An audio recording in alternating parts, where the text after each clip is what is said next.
Selamat pagi anak-anak. Pagi ini kita belajar dalam pembelajaran tema 3 subtema 3 PB1 kelas 6. Adapun tujuan pembelajaran nanti, yang pertama kalian mampu mengidentifikasi ciri-ciri kosakata baku pada teks eksplanasi. Dan yang kedua, kalian mampu mengidentifikasi perubahan sosial budaya masyarakat dalam rangka modernisasi dalam bidang ekonomi. Yang ketiga, kalian mampu mengidentifikasi perbedaan sifat rangkaian listrik. Mari anak-anakku, kita masuki pembelajaran kali ini.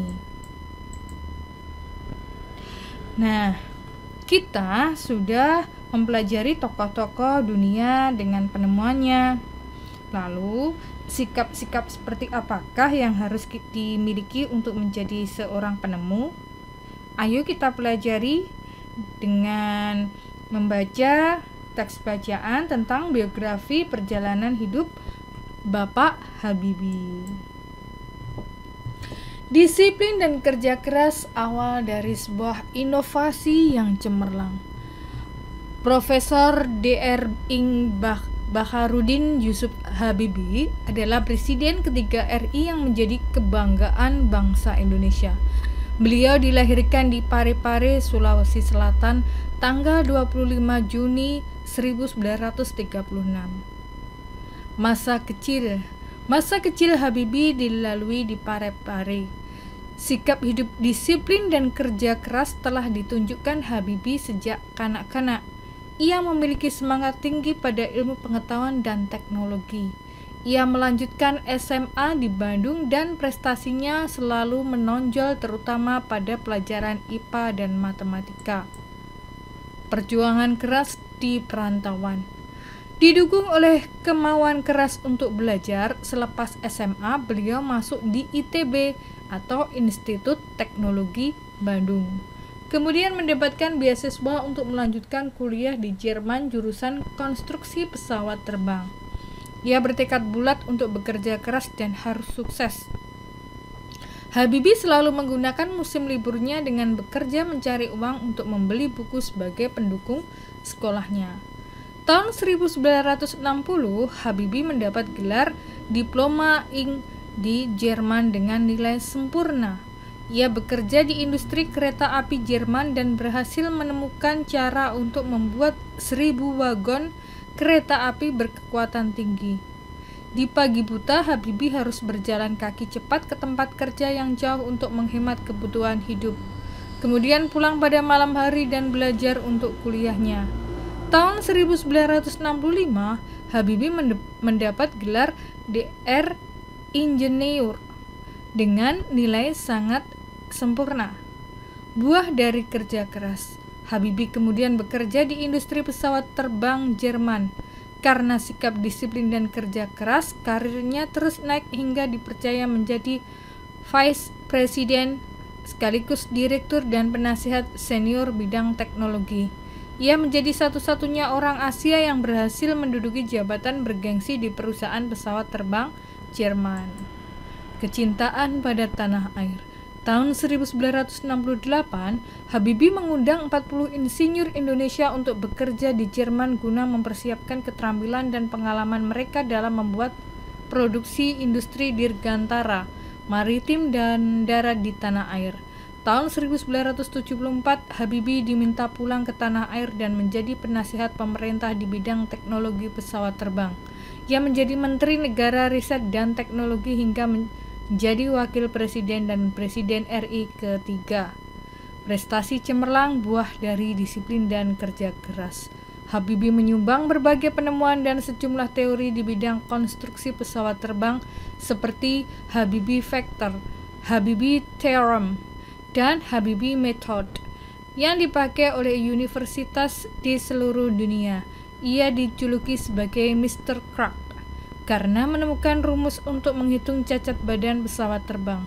Ia juga menerima banyak penghargaan dari prestasinya, diakui di berbagai lembaga internasional seperti di Jerman, Inggris, Swedia, Prancis, dan Amerika Serikat, serta menerima penghargaan yang hampir setara dengan hadiah Nobel. Habibie, Bapak Teknologi Indonesia.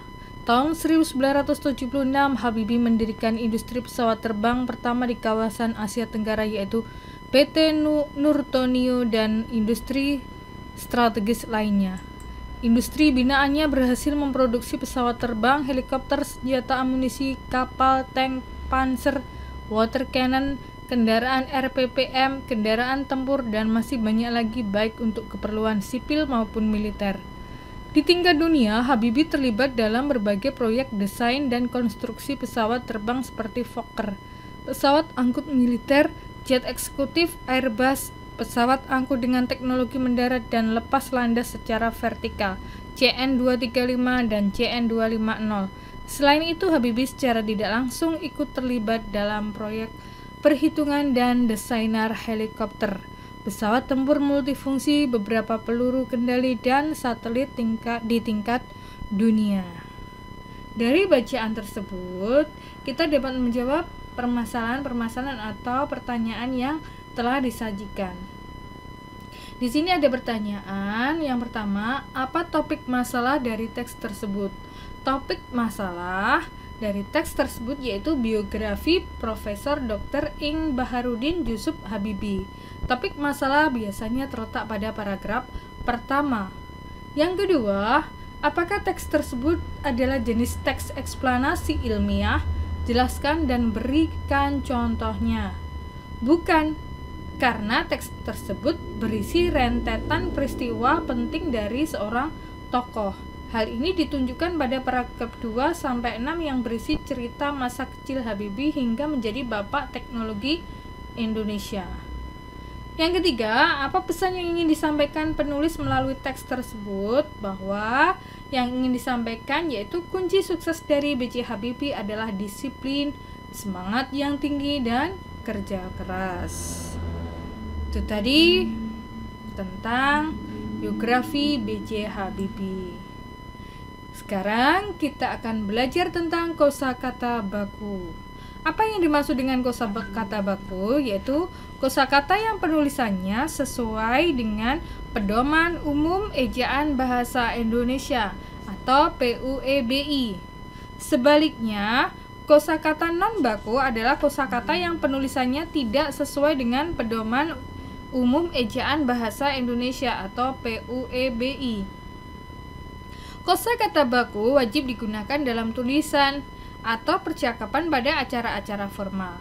Kosakata non baku boleh digunakan dalam bahasa percakapan pada acara non formal, seperti saat berbicara kepada teman dalam kehidupan sehari-hari. Nah, pada pembelajaran sebelumnya kita telah belajar atau membaca tentang teks eksplanasi pensil si kecil yang amat penting. Dalam teks tersebut terdapat kata baku, kata non baku. Untuk itu di sini Ibu tampilkan kembali dalam teks ini kita akan menemukan kata-kata non bakunya. Nah, nanti kalian bisa menuliskan pada kolom yang sudah tersedia. Kalian bisa mengamati dan mengambil contoh-contoh kosakata non baku.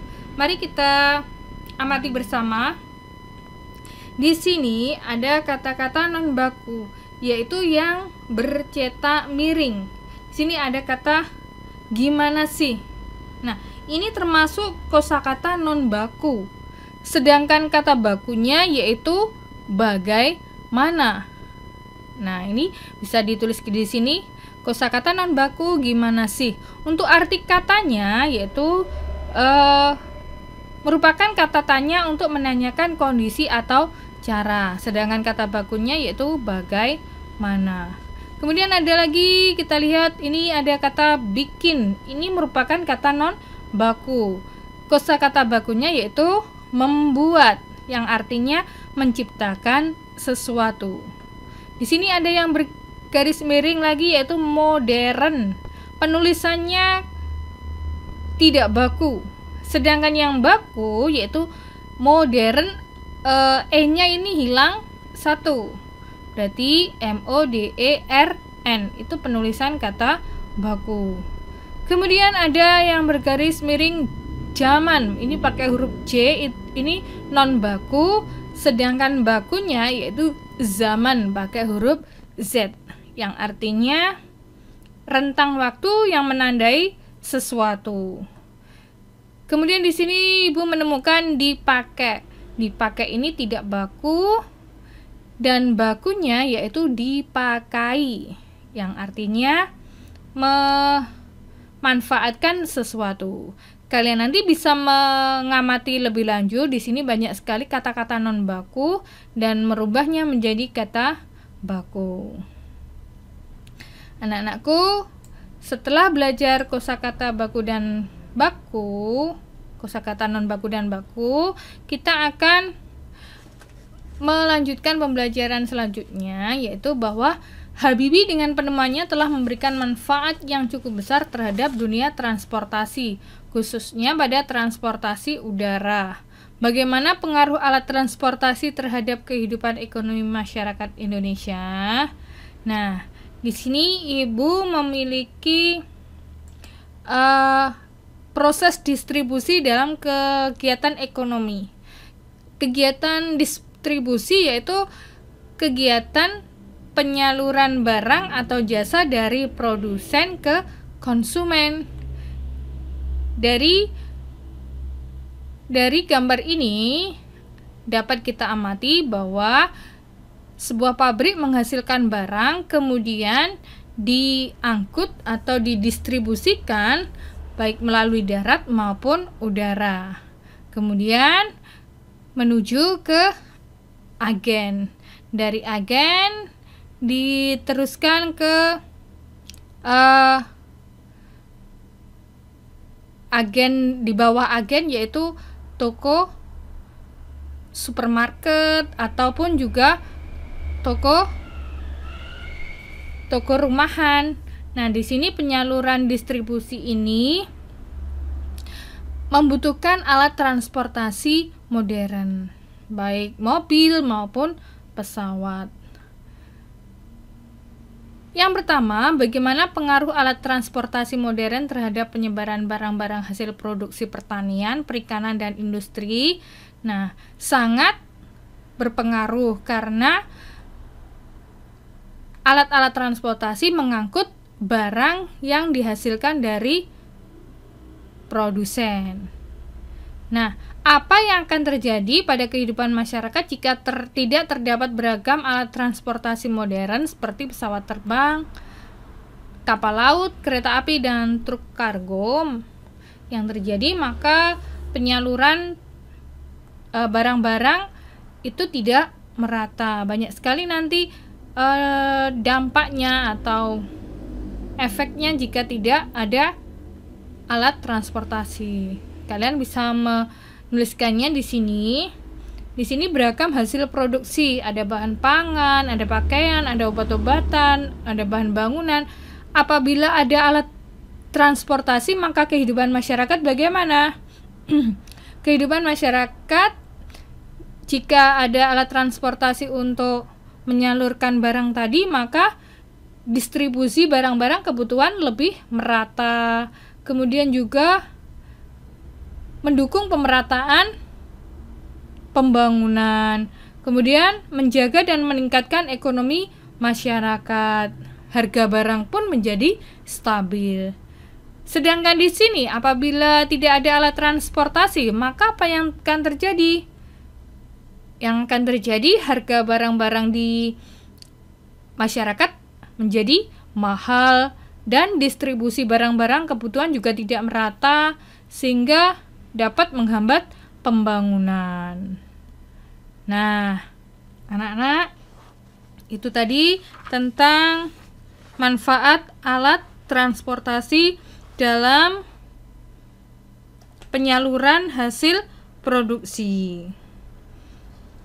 Sekarang kalian kembali mengamati rangkaian seri dan paralel yang telah kita pelajari sebelumnya, dan kalian bisa menuliskan dalam diagram Venn bahwa terdapat persamaan dan perbedaan pada rangkaian seri dan paralel.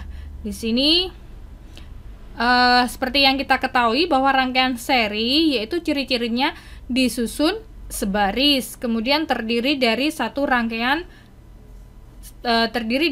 jalur rangkaian. Terus ciri selanjutnya, apabila salah satu lampu mati, maka lampu yang lain juga akan mati. Kemudian cirinya hemat kabel. Kemudian sedangkan pada paralel sebaliknya disusun berderet, dan ciri yang lain yaitu apabila salah satu lampu mati maka lampu lainnya tetap menyala. Namun di sini boros kabel, terdiri dari 2 atau lebih rangkaian. Namun persamaannya di sini antara seri dan paralel sama-sama untuk menyalakan peralatan listrik. Nah, anak-anak, itu tadi penjelasan pembelajaran kali ini. Semoga bermanfaat. Sampai jumpa.